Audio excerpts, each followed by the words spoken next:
કોણ કહે છે કે ઘાસપૂસમાં સ્વાદ નથી હોતો? નમસ્કાર મિત્રો, 8 કિલોમીટર વોક કરીને આવી ગયો છું અને આજે સાંજે ડિનરમાં બનાવવાનું છે આપણે સલાડ. તો ચાલો ફટાફટ પહેલા ફ્રેશ થઈ જાઓ અને પછી આપણે બનાવીએ સલાડ.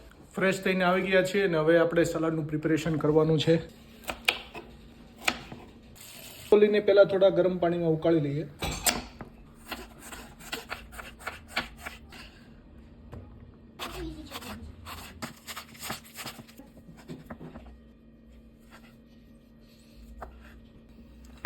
વેજીટેબલ્સનું કટિંગ થઈ ગયું છે. થોડું ઓલિવ ઓઇલ, મરી,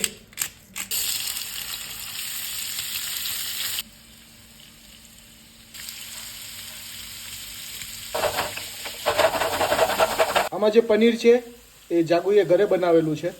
આપણો સલાડ રેડી થઈ ગયો છે. વધારે સુધરેલી ભાષામાં કહું તો સેલેડ. તો ચાલો હવે ટેસ્ટ કરીએ.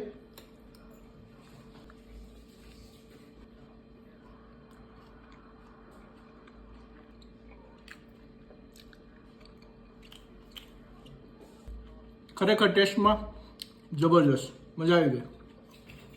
જાગુ ટેસ્ટ કરે છે.